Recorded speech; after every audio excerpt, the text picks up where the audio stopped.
I actually think that on balance, sex bots are going to be good for us and good for society, and I don't think we need to panic. But I also don't want to dismiss all the people who have concerns about it. You're listening to Good is in the Details. I'm Gwendolyn Dolske. And I'm Rudy Salo. And this is the podcast where we learn more about what we didn't know we didn't know, in the spirit of Socrates. Right, Rudy? Yes. That's what we're going with. I'm always pleasantly surprised to hear our tagline. It just does. I think people don't realize how long it took us to get that. And now that we've actually nailed it down, you've nailed it down. I still fumble and stumble and still can't do it. But if I hear it 1,000 more times, like a robot, speaking of robots, I think I'll be able to spit it back out. Well, this upcoming episode, or this one that we're introducing, there was a lot of curiosity about what is a sex bot, and we're going to get into that. We talk a little bit about Ex Machina, which we did the episode with the two philosophers from Europe, right? Like their podcast, Philosophers Drink Beer and Discuss Film. And that was a really cool episode where we talked about Ex Machina and all the implications about AI. And for this episode, we have Professor Neil McArthur. He is the director of the Center for Professional and Applied Ethics at the University of Manitoba. And I became familiar with his work because of an article an essay he wrote, in this book that's a collection of essays on robot sex, social and ethical implications. And his essay specifically is called The Case for Sexbots. So we have a nice discussion with him about all the implications of this new technology, that it's not just about the technology, but it's making us think more about sex in general and relationships and who has access to this and what is okay. And we've got moral and legal discussions coming up. It's a really interesting conversation. Yeah, just really quick. We don't really talk about sex that much because I won't allow it. So if there's any clients or people that are sensitive out there, we talk about... I only bring up the SCX. Of course you do, because you're and that's great because SEX sells. I just, I'm very, very careful about it. But it goes beyond just the sex bots. It also talks about relationships with robots and the utility of them and how they can fill gaps that are ever present in our society for the elderly, for the lonely, for people out there that are missing something. And so we really focus on the good of AI, the possible good of robots. Sure, sexual satisfaction is one component that's discussed, but we talk about more than just that. And even the professor himself says, to be honest with you, I use the sex bot discussion because, it's clickbait. It gets people to look at it. But his analysis goes way above and beyond just sexual relations with artificial beings. Yeah. And I think one of the interesting things for me, as one of the classes that I teach at Cal Poly is ethical considerations in technology. And I always talk about how technology is really a representation of what is possible and of our values, that design is not in and of itself just a thing, but it's really a vision that somebody brings about. And with the discussion about sex bots, it is making us call into question the value that is behind it. And I think one of the things is that pleasure and sex, it seems very bizarre, especially in American culture, that it's either we don't talk about it at all or it's hypersexualized. There are these two spectrums. So this idea of technology combined with sex is making us take another look at the value of that as part of a healthy existence, which I think is interesting. And we do talk about some of the cons. I have to admit, there's some things that I am a bit hesitant about, but Professor McArthur addresses them beautifully. He's extremely thoughtful, and it's just a very cool episode. Agreed. And much like you were saying, society is either hypersexualized or we talk too much about it or we don't want to talk about it at all. I play a little bit of that role here, I think. Mm-hmm. I try several times throughout the episode to tone down the sex talk. But you're like, what about the rights of the AI? Right. I did. No, really. Yeah. You nailed it, because we do talk about legal implications of it and the rights of the AI and the feelings of the AI, which I know sounds ridiculous, but take it within context. It'll make sense within this discussion. Yeah. All right. Let's talk sex bots. Robots. What do you think? Let's talk robots. Let's talk robots. Okay. Fine, Rudy. Let's talk robots. Sex bots, robot sex. What are we doing? No, let's just talk robots. Okay. All right. Some people will have sex with these robots, but let's just talk robots. Sure. Okay. All right. This is an episode about robots. Okay. Neil, welcome to the show. Could you tell us a bit about your background in philosophy before we get started? For sure. So I started out actually studying the history of philosophy. I did a thesis on David Hume. Okay. And then I gradually moved into becoming an ethicist. I started getting more interested in contemporary problems, contemporary ethics. And it wasn't a research problem initially, but I started teaching sexual ethics. And I found that students were really interested in these topics. And it was, it was not so long ago, but it was a time when there was just not a lot being written or really people thinking about questions of sexual ethics. And so I started doing research on it. So that's how I kind of ended up where I am now. I guess just to step back, I actually, my PhD is from the University of Southern California, and I'm originally from the Canadian prairies, from Regina. In Canada. You're from Regina? I am indeed. It's crazy. I'm sorry. I don't mean to be going off on tangent. It's just I've been meeting several people from there. I'm working with a company that's based out of Regina, and I've never heard of it before. And so it's just that's awesome. That's cool. I'm sorry. Go ahead. So Neil, as I told you, I have assigned this essay that you have on the case for sex bots to my philosophy of sex and love class, and the students really do enjoy it. I think for our listeners, I think what I want to back up and ask is, just so we're clear, what is a sex bot?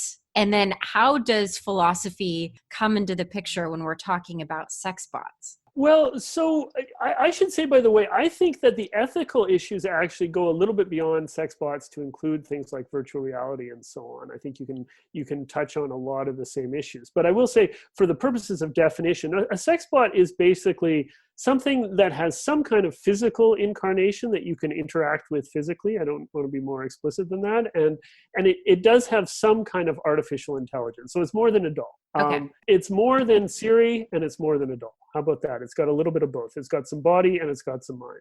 Just since this is a podcast and we're trying to provide, I know it's difficult because this is all audio, but let's try to provide a little bit of visual related to it. The movie Ex Machina and the beings that were in that, were those sex bots? So as we're talking here, are we talking about, those beings that were in that movie? For sure. I think that those definitely qualify. I think when you look at the movie Ex Machina, you've got embodied beings with artificial intelligence that are artificial beings and that people have intimate relationships with. I actually would even consider, if you think about Blade Runner 2049, that was sort of a holographic sex bot, but I think that would still qualify. I mean, I think you can take a fairly generous definition. I think we've seen a lot of, Westworld, obviously. There's lots of sex bots in there where you've got artificial beings. But those are also, movies have the advantage of being able to look far into the future. And I think right now, there are some things that do qualify as sex bot. I mean, there's this thing called Roxy that sort of moves around a little bit. Whitney Cummings had a sex bot of herself built. I don't know if you've seen her special, but right now the technology is actually pretty primitive. If we know from talking to Siri that it's hard to get artificial intelligence that's very interactive. It's also hard to design robots that can move like humans. It's incredibly hard to get a robot rather to walk like a human. So, we're quite a ways off. We're quite a ways off, actually, in terms of what I think we would really consider sex bots, in the sense that it's going to start raising some real ethical issues. Because I think the ethical issues arise when people start to form connections or attachments or start to feel that this is something more than just a sort of novelty experience. That's where I think you start to get into the ethics of it. That's something that I'm really interested in, is what is the role that philosophy could play? So what are some of the questions that come up? And I would imagine that, and you brought this up in your essay, but for some branch of thinking, particularly religious doctrines that don't look at pleasure as a good in and of itself and as problematic, that might even be a non-starter. But for people who do not see pleasure as bad in and of itself and part of the human experience, and that can be a good, then what are some of the questions that would come up? Because I also noticed in your essay, you said sex bots are here. This is a thing. So It's not a matter of should we have them or shouldn't we have them. It's a matter of they're on their way. There's a version of them now. And so how do we deal with that? So what are some of the ethical questions with the use of them? So I think the first thing that usually comes up in my class when people want to talk about the ethics of this is, well, how is this not just a sex toy? How is this different from a sex toy? Because you said, well, if you don't, you're going to object to them if you don't see pleasure as a good. And that's true. And a lot of people who don't see pleasure, who see physical pleasure as suspect or as needing to be linked to some sort of intimate human relationship, they're going to have trouble with sex toys too. Mm-hmm. But I think when one of the interesting things about sex bots is they're more than sex toys but less than human, and so they exist in this sort of weird sort of middle realm where we form attachments to them, but they don't necessarily reciprocate in the same way that other human beings do. And so I think the reason we want to debate it ethically is we want to ask, is there something morally problematic about a creature or an entity that is not fully human and that does not fully reciprocate our feeling, but is nevertheless more than just a toy in some way? That is, we form some kind of perception of it or connection with it that we wouldn't necessarily form just with our sex toy. I would imagine one of the questions is, would that interfere then with other human connections? So, I mean, because part of the way in which one grows as a person is the way in which they are responding to another. That's the way that you grow. That's the way that you become more loving, more caring, more empathy. So if you're interacting with a non-sentient being, then how does that person have this opportunity to grow? I think that is definitely something people worry about. And people worry that, sex bots provide us with relationships that are very easy. I mean, relationships are difficult. People are difficult. And as you say, it's by dealing with people in all their complexity and difficulty that we become, in many cases, better human beings. I will lay my cards on the table here right now. My essay is called The Case for Sexbots. And mm-hmm. I actually think that on balance, sexbots are going to be good for us and good for society. And I don't think we need to panic. But I also don't want to dismiss all the people who have concerns about it. I think that there are real concerns, and I think you've just put your finger on one of them. I think you've expressed it really well. I would remind people who have that concern, though, that two things. I think one is that I don't think people who have sex bots are necessarily just going to be sitting in their basement with their sex bot. I think that we have a caricature that is sometimes in our minds of, I've seen articles that have covered some of my research. As expert says that in the future, lonely men will just want to have sex with robots. And I don't really think that's the future I'm envisioning at all. I'm envisioning a future where people may have sex bots, but they will also continue to have normal human relationships, both romantic and otherwise. They may integrate sex bots into their relationships in various ways. And I really think we forget too how many relationships people have that are already, I guess you could say, non-reciprocal in various ways. I mean, people feel very connected to their pets, which I don't think there's anything wrong with that, but I don't think their pets are reciprocating in quite the same way. Well, it's funny you should mention that. Okay. We on our last episode, I just learned that there's some studies going on about animal cognition, and Gwen put me on the spot because she told me spiders have feelings. So I'm sorry, I've got a bone to pick with you there. Well, I'm not gonna say that spiders don't have feelings, and I wouldn't deny that pets have feelings. I wouldn't even deny that they have connections to their owners. But if you're asking, is that the sort of complex human relationship that, when we talk about human relationships that allow us to grow as people and that challenge us and so on, I don't think that, people's relationship with their fish or even with their cat is quite on that level. But don't get me wrong. I'm not saying it's unhealthy at all. And I'm not saying that there's anything wrong with it. I just think that, it doesn't, and in fact, that's precisely my point. If we don't worry about those kinds of relationships, I think we shouldn't worry about sex-bot relationships. But people have relationships also with their sports teams. They have relationships with their cars that are, go beyond what I would consider attractive to me. But I don't think we worry about that. And I think the other thing to remember is that lots of people just are single. They may be asexual, or they may just, not be at a stage in their relationship or a stage in their lives where they want a relationship. And, I don't think we necessarily panic about that. I think that can be a sign that they have emotional issues. There are people who avoid relationships due to emotional issues, but there are lots of people who don't. I'm fascinated by this topic for many reasons. Most of them are for serious reasons. One of my very first favorite Twilight Zone episodes is called The Lonely. I'm not sure if you're familiar with that one, Neil, but that actually addresses the topic of falling in love with a robot. And this was back in the late 1950s.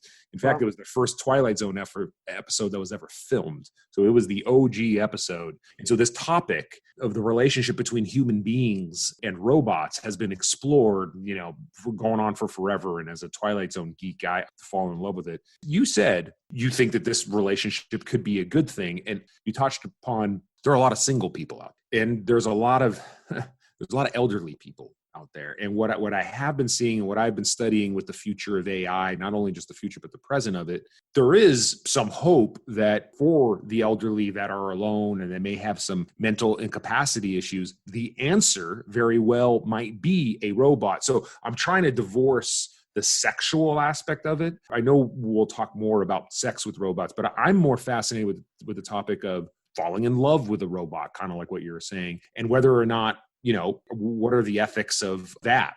Have you done some exploration into the good beyond what you were saying is why you think they can be a good thing? Yeah, I think that, I confess that I talk about sex with robots, it gets people's attention, but because it doesn't quite have the same clickbaity headline as intimacy with robots. But I think what we're really talking about is all forms of intimacy with robots. People may choose to physically consummate that intimacy, but I think you're absolutely right. The questions all arise in an interesting way when you're talking about any sort of emotional connection. And there was a recent New York article that really, I think, highlighted how far along we are in that process, that there are already governments, state governments, local governments, who are providing robot intimate companions to elderly people. So, I don't think we're quite there as far as sex robot technology goes, but I think that as far as intimate companion goes, I think, the train has not only left the station, I think it's 3 or 4 stations down the line.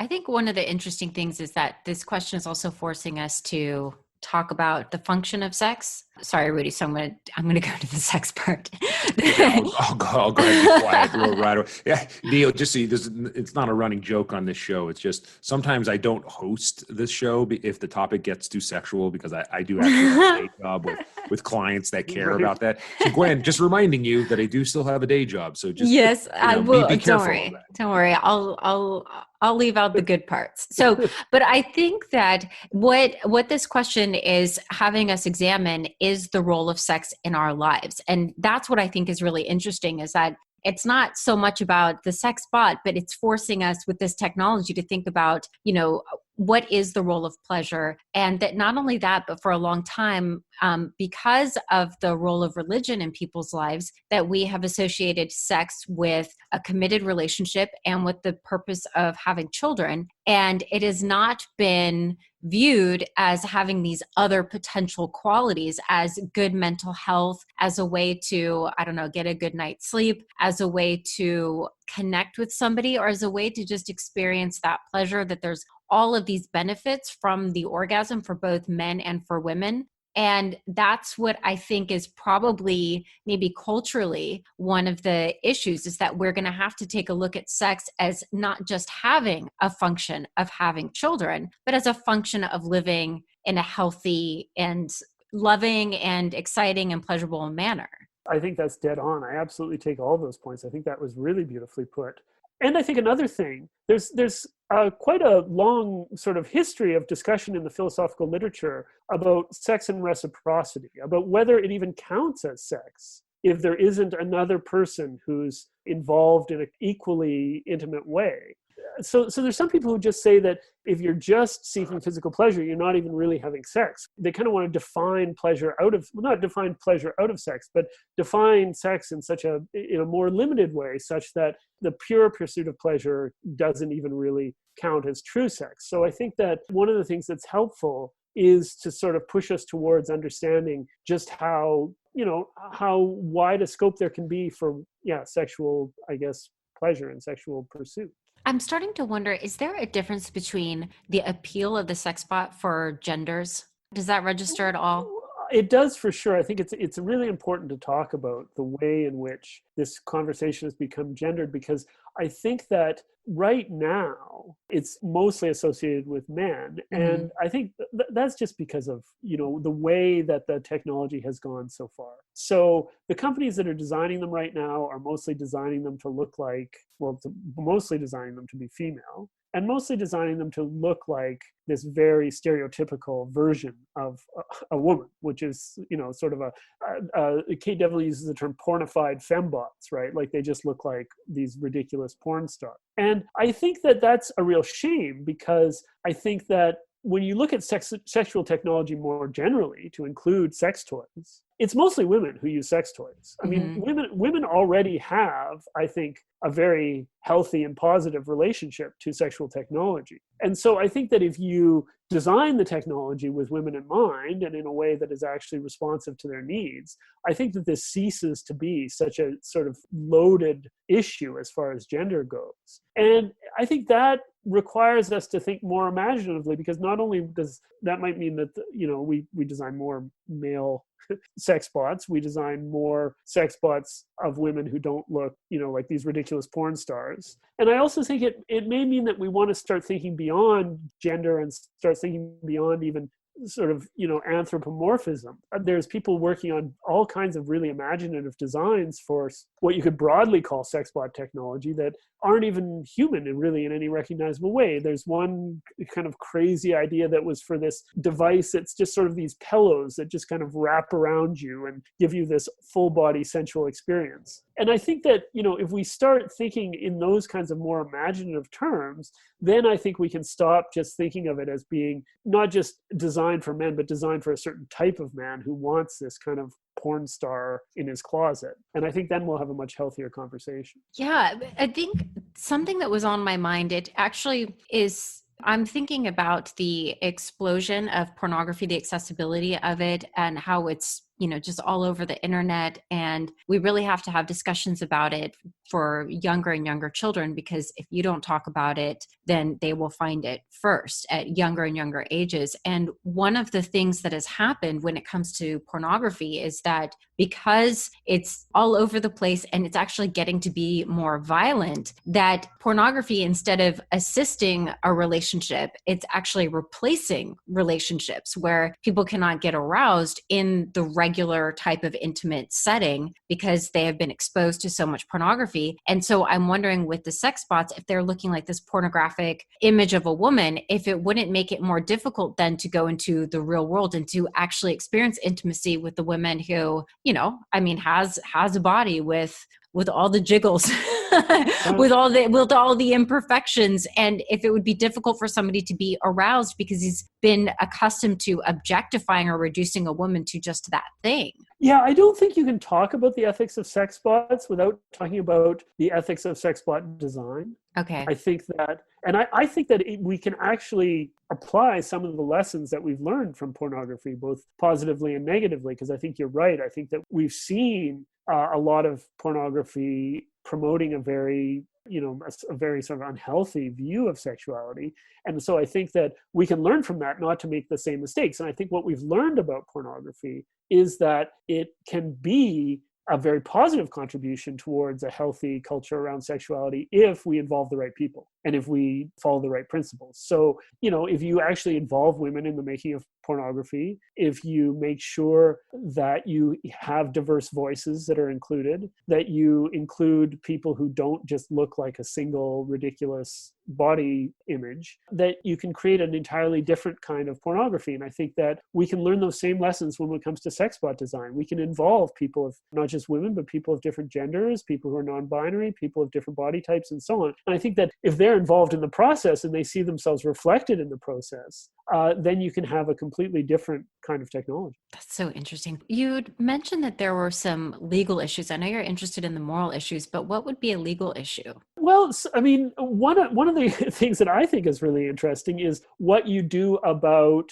sex bots that look like real people. And it's going to force us to ask ourselves, I mean, robots in general that look like real people, it's going to force us to ask ourselves, how much ownership we have over our own images. I think that the first thing that's going to happen is you're going to have sex bots that look like famous people. Oh, And wow. I don't mean to interrupt there, but I think that's illegal. Any image that's made in the image and likeness of somebody and it's sold for a commercial purpose, assuming that that person isn't dead. I don't know if that's the exception, but death does address it. I don't think that's legal, but I hear your point. If it's already a public figure, like a politician or something like that, what is that? I don't know. I am Or a an lawyer. actress or a model. That's really creepy to think about. If you can imagine being on the receiving end of it and then you find out somebody made a sex bot in your image, that's super creepy. I mean, I'm not an IP lawyer, so I'm sorry if I'm wrong about that. But to me, that smells of being illegal right away. I think I'm not a lawyer at all, but I know there are some cases that have gone in various directions. And I think the case law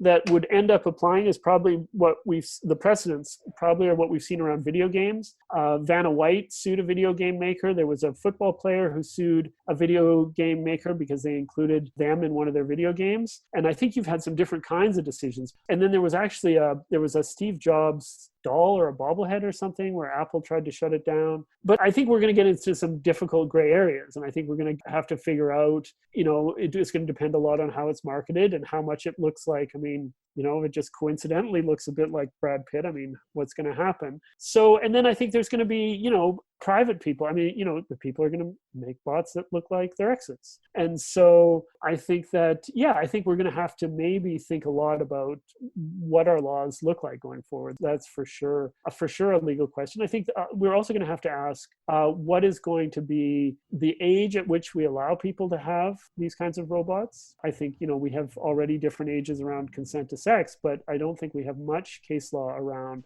the age of consenting to have sex with a robot. So we're going to have to figure that out. I think probably the most difficult and really hard issue to grapple with is the issue of whether it should be legal to have, robots that look like children. Yeah, I brought that up with my students because I'd heard this debate. So I'm curious what you think about it. But that if you look at pedophiles as having a mental disability, there's no other way to get out of it, and that this would be a solution for that to satisfy that urge, and that might be helpful. And then there's the argument that no, satisfying that urge is actually propelling it and making it worse. Where do you stand on that issue?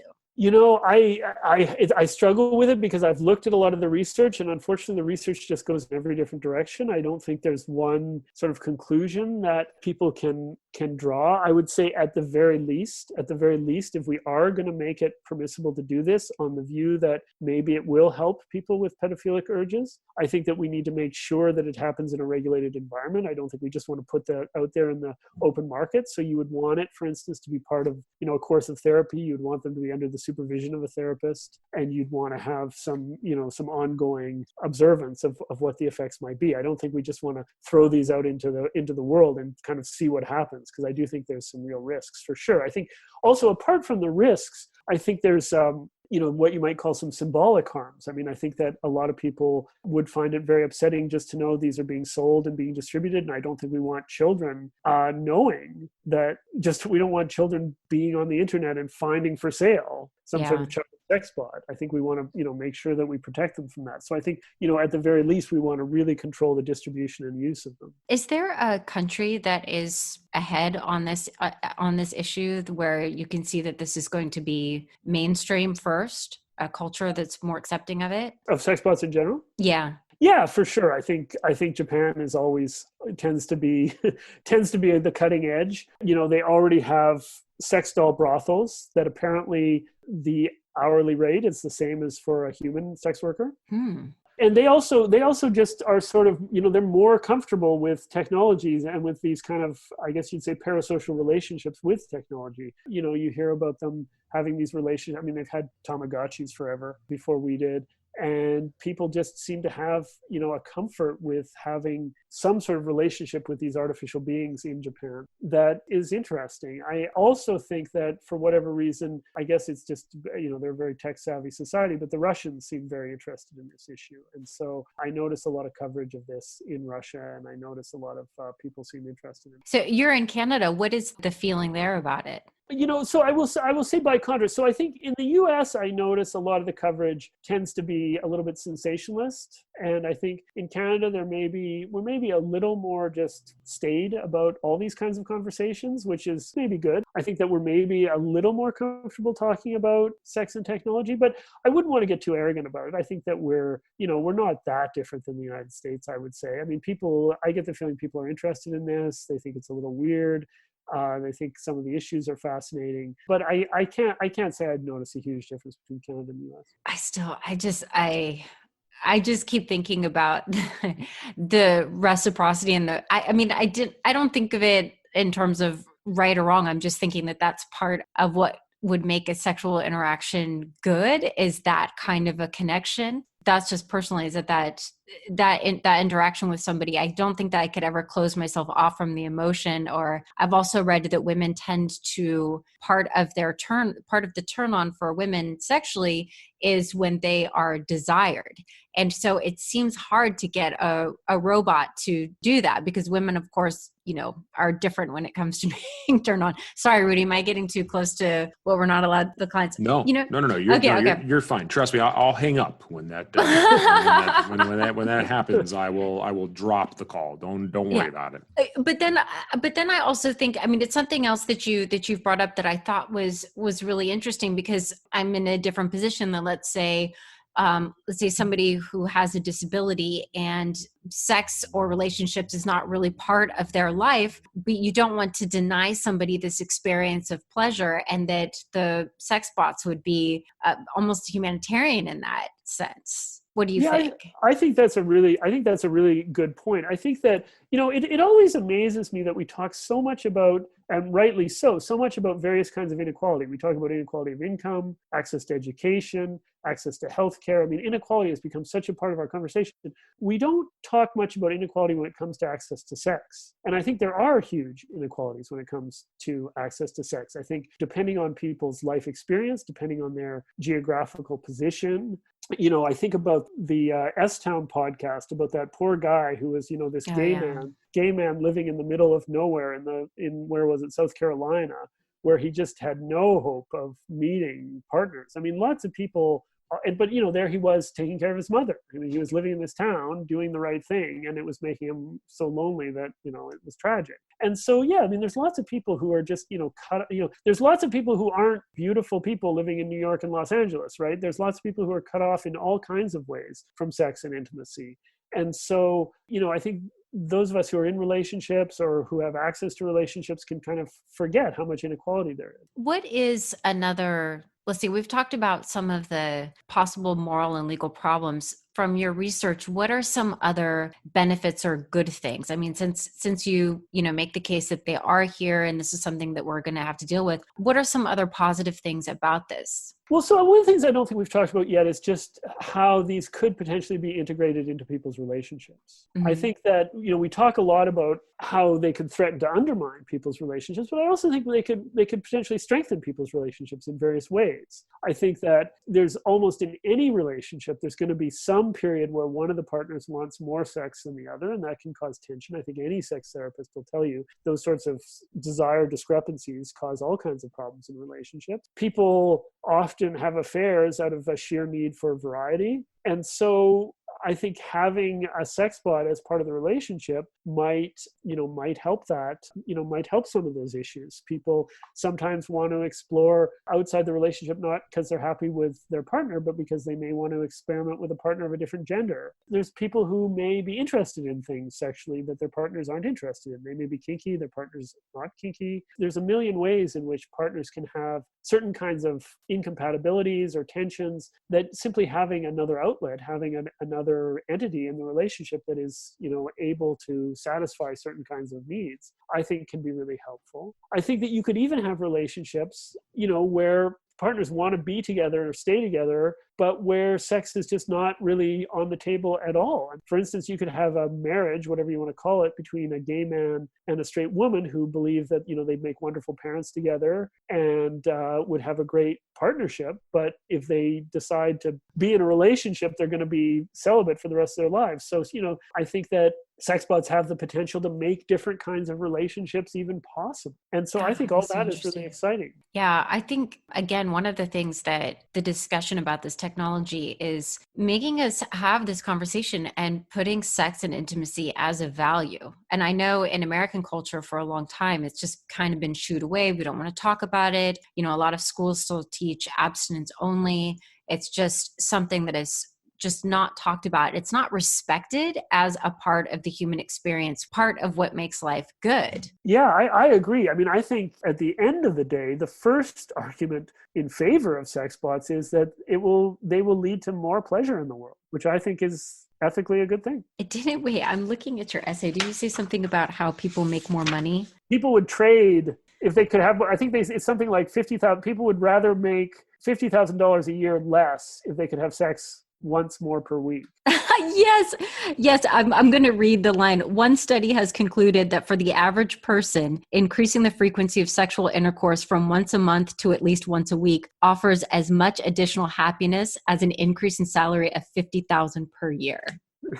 Wow. Well, I would imagine, from what I've learned from some of the benefits is that I know for men, it's actually good for their blood pressure, for heart conditions, for women, because an orgasm will flood the brain with so much oxygen and with blood that it actually can help them solve complex mathematical equations, that there are all of these health benefits. But yeah, I would imagine happiness as well. I guess what I'm still thinking about though, is that when I think about the happiness, I don't think about it in terms of just the pleasure itself, but that connection that you have with the other person, that the robot cannot satisfy that. It can only do the physical part, the pleasure. But I'm thinking of happiness, almost in an ancient Greek way, the happiness that has to do with the mind and the connection and the exchange and the vulnerability, all of that, where somebody is your person and they see you in this way that, other people don't see you. And that kind of vulnerability and connection that you have with a person is part of the intimacy and the happiness and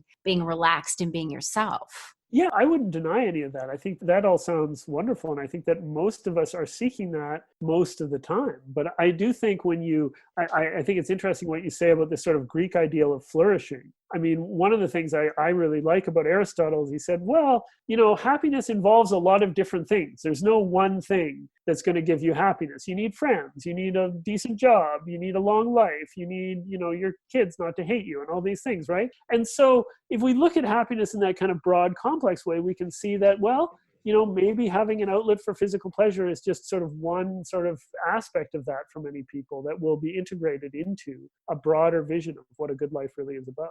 Yeah, that's great. Rudy, do you have more questions? I do, and they might come off as sounding ridiculous, but I'm not the only person that's kind of asking it. It's very clear that we as human beings can fall in love and have fallen in love with inanimate objects. So it's very clear that, a human being can fall in love with a robot. There was an actual international conference that one of the topics that they addressed and they want governments to address is this question. This is a legitimate question. Can a robot fall in love? Now, they answered that question with no, they absolutely cannot, but they want policymakers as we're putting policy in as to address AI and the human relationship. They do want they want this to be considered. They want the AI's feelings to be considered. And I guess part of the reason is, if a human being is abusive to a robot and is whatever they're doing to that robot, how does that bode well for the relationships of that human being? And they go on. I mean, this conference was a couple of years ago. It was in Europe. It seems like the Europeans spend a lot of time asking these philosophical questions. And I'm just curious, Neil, are you aware of these discussions that are out there about the actual robots themselves and their feelings? Because obviously, when I brought up Ex Machina in the first part of this discussion. I brought up my obsession with the Twilight Zone episode, The Lonely. My favorite novel is Randy Smith's The Raffle, and there's this whole question about robots and their feelings with everything. This is a topic that's on my mind. Is it a ridiculous topic, or is it something that we do need to consider? I don't think it's ridiculous at all. I think that it's important. I guess I sort of have dodged it partly because I think it's very speculative, which it sounds a little rich coming from me who's already, making a living speculating about things that don't exist. But I think it will depend a lot on how the technology goes and what the technology looks like, whether we care about the robots' rights themselves. I think the thing that we can do right now is have an honest philosophical discussion about what our criteria for personhood look like. And I think that in this context, the research you brought up and the debate you brought up earlier about the moral status of animals becomes really interesting, because it forces us to ask, what makes us cross that threshold into moral consideration? What makes us qualify someone or something as a moral agent? And I think that if we have the conversation about, which animals and to what extent and so on and why, I think that will help. I think that ultimately the question will be decided by what happens with the AI and what it starts to look like. I mean, my kids love to quote unquote, abuse Siri to call her nasty names and try to get her to say ridiculous things and so on. And I don't think whatever worries we might have about that, I don't think we worry about Siri. I don't think we worry that Siri is being harmed. So, we're going to have to come a little ways before we worry about the rights of robots. I think there's already a big question that you alluded to as well connected to this, which is how whether we model consent and respect with robots in ways, if we are interacting with them, whether that models those consent and respect in ways that are concerning in terms of how we then treat humans. Consent to do with the robots is a big question, because on the one hand, we don't want to, if we just say, well, here's your robot, it will do whatever you tell it to do, it will always say yes, it will always be up for sex. That seems a little worrying, especially in a gendered context where we don't want people growing up thinking that's what, women are like, that they just always say yes and always are up for sex, and they don't have to be considered as agents. On the other hand, some people have suggested, well, we could program the robot's personality so that sometimes they're not into it or sometimes they say no. But then it's like, well, is that worse? Because then what if people just ignore that? We're just going to give them something that they can abuse and something whose consent they can ignore. So I don't think we've got a really good model of how to figure out what consent should look like coming from the robots, just in terms of, what we want to model for other people. Yeah, it's fascinating, right? Because there's plenty of people out there, plenty of organizations out there that fight on behalf of the rights of animals. You got PETA, you got the Humane Society. I donate tons of money to those organizations. I'm not aware yet, Neil, if there is an organization that's been put together that's going to fight for AI's rights. But that sounds like the great tagline to a science fiction novel. Am I wrong that it doesn't exist? Or I'm just curious, are you aware of anything out there like this? There are campaigns against sex robots. They're not based on these sorts of concerns. There's something called the Campaign Against Sex Robots. But they're more worried about that other issue I mentioned, which is how this will affect the way we treat other people. The person who founded it is worried that this will create a model of, that we will apply the model of sex robots to actual living people and specifically to women. Is there an AI rights movement right now? I'm not aware of one. You're absolutely right. I think there are a million potential novels and TV shows that could come out of that. So Hollywood, listen up. Can I just say, by the way, can I interject a random thing? There's been a lot of treatment of sex bots in Hollywood and in the media. They're all so serious. Oh my God. There's a couple of exceptions, but I just wish we could lighten up on it a bit. Again, Whitney Cummings has her sex robot and it's hilarious, but mostly it's all these sort of deep, dark, metaphysical horror stories. And I sort of wish we could just do a little bit more comedy about it, maybe. Do you think, I think if I'm hearing you correctly, Neil, that yes, we can have science fiction stories about AI rights and all that ridiculousness, but it sounds like you're asking Will Ferrell to do a sex bot comedy film, a buddy film. Is that what you're asking for? You'd like some more comedy? Seems like an easy pitch. If we can have Clint Eastwood and a monkey, sure. Will Ferrell and a sex bot sounds like a good pitch to me. Gwen, what say you? Is there not enough comedy with sex bots? You know what? What I'm thinking of is that I'm thinking about a different topic in science that has to do with genetic engineering. And whenever there is some sort of a film about it, is always dark. It's always a bad idea. And I think that comes from Mary Shelley's Frankenstein. It's always something that's bad. And I think that Neil, now that you said that, I think that that's true. The way that we talk about sex bots is that it's always kind of dark. It's almost as though the writers are warning. And I think it comes from the same thing, that there's this idea of what you're not allowed, like you're not allowed to play God. And I guess creating AI in a way is doing that you're not allowed to interfere with that. And I think that that's the underscoring theme of why they all come out really, really dark. Yeah, that makes sense. That's interesting in that context. You're right. That there's certainly a long tradition of that. You know what I'm thinking? This is back to the issue of relationships or how you learn. So that example of having, the robot who, building consent in or whatnot, or, in a real life relationship that there's discrepancy of desires, like you said, maybe one person wants to, get started and then the other person doesn't. And then what I think you do though, is that you learn from that, because maybe the other person isn't in the mood because let's say they had a crap day at work. Right.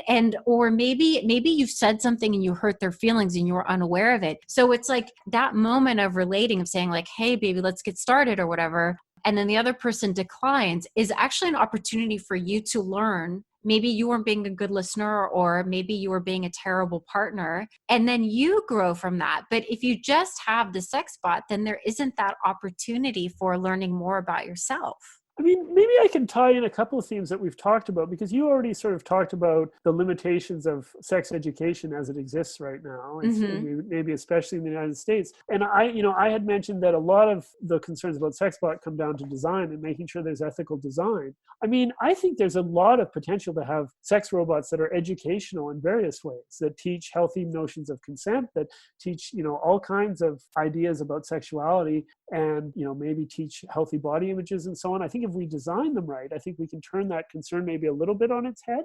Yeah. And say, maybe sex robots are a way, because we've got a problem right now. I mean, we know that for sure. I mean, we know that lots of young people are growing up with very unhealthy ideas about what relationships should look like, what sex should look like, what consent should look like. And so maybe if we get this technology right, we can find an opportunity to start modeling some really healthy ideas about all that. Oh, I love that. I think that's a good place to wrap up. What do you think, Rudy? Yeah, no, I mean, we could continue down all these many different paths, like for forever. I mean, I'm obsessed with this topic. I really am. I'm not kidding. Like all those movies that we didn't even talk about Steven Spielberg's AI and all the interest of that. This stuff has happened. It's already a multi-billion-dollar industry, and I think we're going to be hearing more and more about it. I love that we came at this in the right approach. We came at it from, well, what could be good from it? I like that we did focus on the good rather than the nefarious, because it's true. It's very easy to talk about all the bad things that can happen when you're talking about sex robots and all the bad things that bad people will do to those sex robots, and unfortunately will probably do to other people, because that was going to happen. This has made me think. I have tended to really try to divorce my thinking away from the sex with the robots and thinking about it as a good possible solution for the elderly. I'd like to call it a companion robot, or a companion bot, or a pal bot, or so. I really do believe that as we are going to continue to live longer, as I want to live forever, I will probably wind up with a robot in my life if I'm around for another 100 or 50 years, because they'll be programmed to like me. So I'm glad that we're planting the seeds now for, think about this as a solution to some problems. So thanks for that, Neil. Yeah, Neil, I really like that you just what you said, that there's that potential that they are learning opportunities. That, I really, really like that you said that about learning about different body types and different types of pleasure, and that it can be an educational tool. Yeah, and I guess I would just, maybe if I can insert something here in closing, which is that, I have had a certain amount of media coverage of my research, and it tends to be pretty alarmist and pretty one-dimensional. And so I think that if we're going to get sex robots right, it's going to involve things like this podcast where people are really willing to dig into the complexities of this issue and look at both sides in a kind of calm and impartial ways. I think that, you guys are really doing a great service when it comes to it. Wait, are you saying that we might be the beginning of an AI nonprofit organization? Are we watching out for the future of AI? Did this just start right here? Is this the beginning of the sci-fi novel? Sure, yeah. Make sure you put me on the mailing list.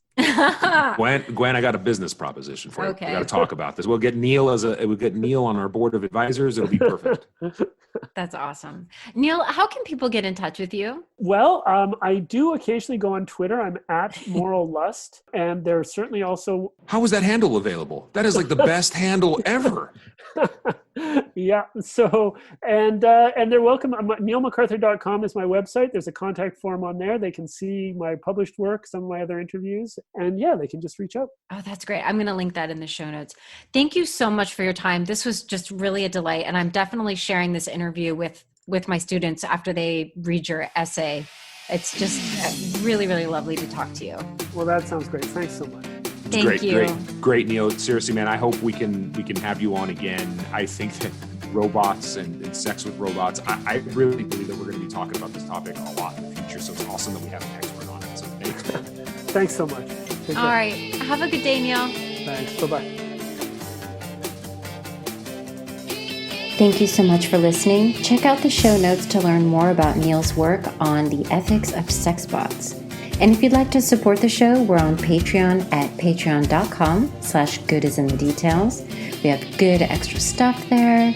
And we're also on Facebook. We're on Instagram at goodisinthe-details-pod.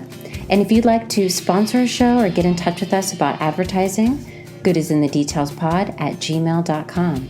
Okay, until next time, bye.